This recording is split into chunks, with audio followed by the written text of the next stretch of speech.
Hi.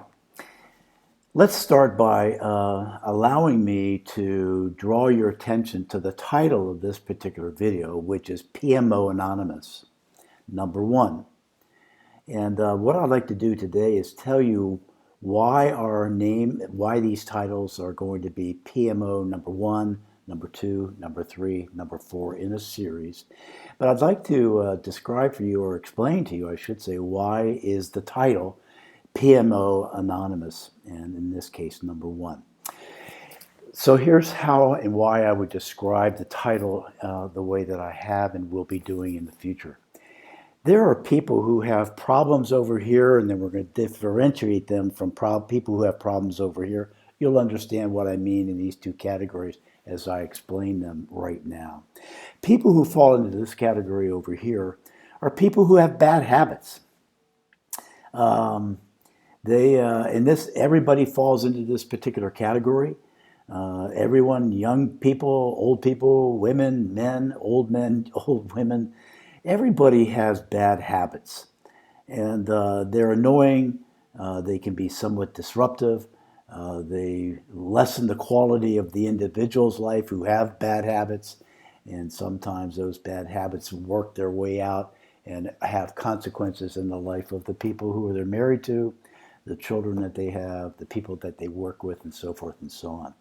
But they're bad habits, and everybody has them, and they're bad, and they're in varying degrees, qualitatively and quantitatively, consequential in the life of the person who has the bad habit, and sometimes consequential to the people who they live with and live with the bad habits that they have. That's over here. Now, over here is a different sort of a person. It's a person that we might say has a bad habit, but on steroids. What do I mean by that? What name would we give that? Well, the name of the people that I'm going to be talking about that's different than these people, but these people have very, very bad habits. They're very destructive. They're enslaved to it, and they've been unable to get free from it. And we call what I'm calling that is an addiction. People have bad habits, but they're not addicted to those bad habits. But there are people who are addicted to bad habits, and they can be extremely, or I should say, they're probably always very, very destructive. Bad habits can be destructive personally, but also relationally. I would put that in minor to moderate category. But people who have addictions are very destructive people. Now, what kind of addictions am I talking about over here? Well, we could talk about a gambling addiction. A man or a woman or a husband or wife or a father or mother who has a gambling addiction is going to be very destructive to their personal life and also to their families. They are going to be out of control in terms of their ability to manage their money well. They're gambling their money away online, on the internet, or maybe at the casinos or in other ways. But they just can't stop gambling. And gamblers oftentimes, almost always, lose money.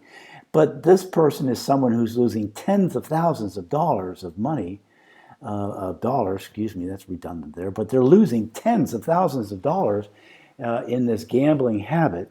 And as a result of this addiction that they have, the quality and quantity of the addiction that they have to this gambling habit, they've got people knocking on the door. They got the landlord looking for the money. They don't have it. Where did it go? Oh, I'll get it to you soon. What happened to it? Well, they're not honest about it. They gambled it away, hoping to not only get a win, but to be able to pay the 4 months of rent that they are behind in arrears. But they lost the gambling and they can't pay. The credit card companies are calling. People are trying to chase them down and get the money that they're owed to. But the gambler is not able to pay them because they're gambling away and they're losing their money and always hoping that they'll get the pot of gold in this particular gambling situation. It doesn't happen, and it's very destructive to them. They lose their jobs. Their cars are repossessed. The landlord gets the police involved, and now they may even find themselves homeless because they've got a gambling addiction. That's one kind of an addiction, and the consequences of it are profound. There is an addiction to chemicals.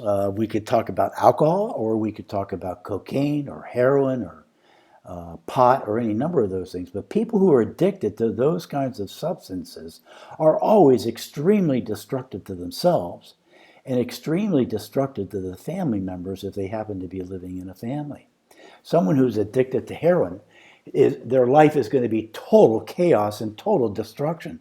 And anyone who's in their vicinity by way of family or friendships or working are going to be suffering along with them with that heroin addiction. There's cocaine and other sorts of other substances like alcohol. If you're married to someone who is addicted to alcohol, any forms of alcohol, your life is going to be really, really miserable. And the alcoholic has probably seen that to some degree, but continues to drink or do cocaine or heroin. And what happens is they can't do their work, they can't do their jobs, they can't drive responsibly. They oftentimes have DUIs.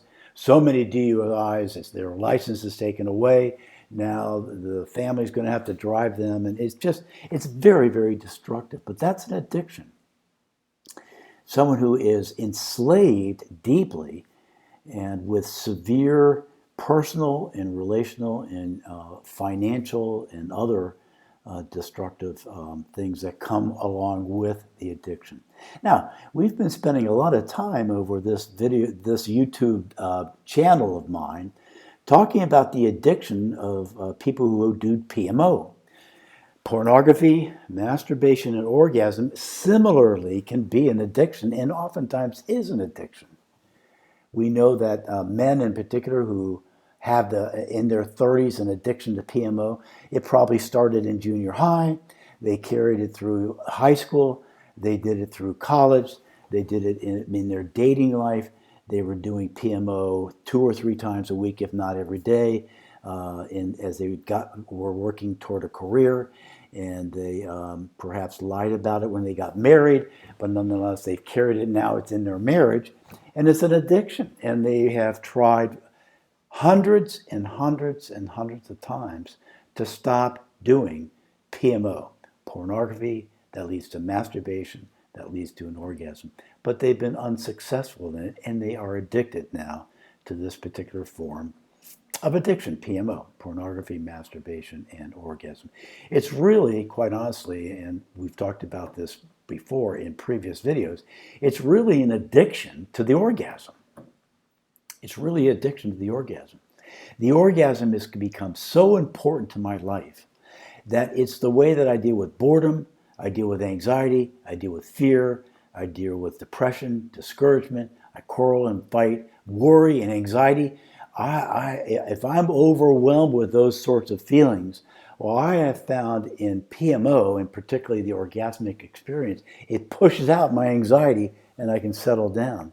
And I can therefore go to sleep. Otherwise, I'm just up all night, worried and anxious about the job interview that I have the next day. But if I go about my addiction, and I look at pornography so I can masturbate and have an orgasm, I know I'll be able to fall asleep so that I can be refreshed for the next day in the job interview.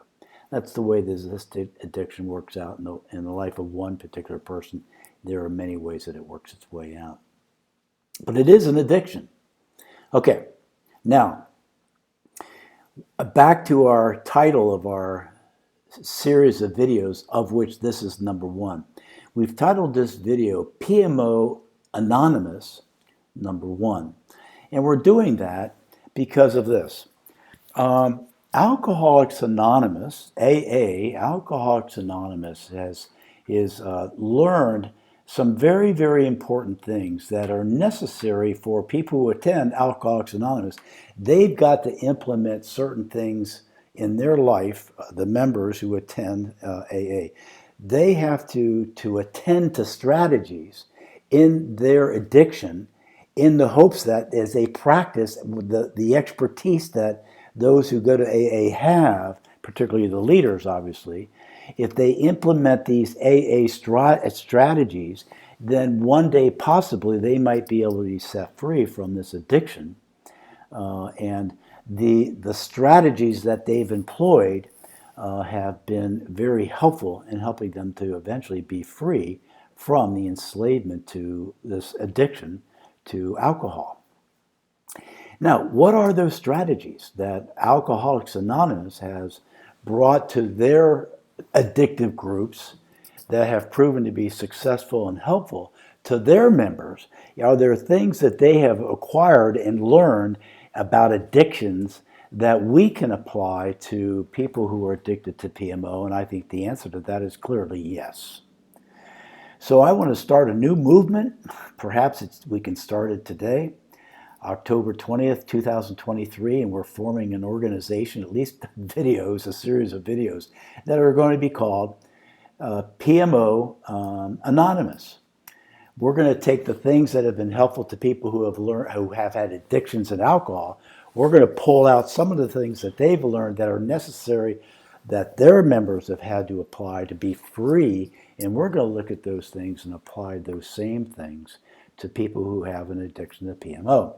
But we're going to call it PMO Anonymous, and that's we're going to look at what AA has learned and apply it to PMO, because a lot of the things that Alcoholics Anonymous really are scripturally based. Everything that I'm going to be talking about is not only that AA does, and it's been helpful to their members, but we're going to find that there are scriptural roots to those things, and we need to employ those helpful strategies as well as we try to help someone come free from their PMO addiction, as AA has been helpful in helping others become free in their alcoholic addiction. Okay?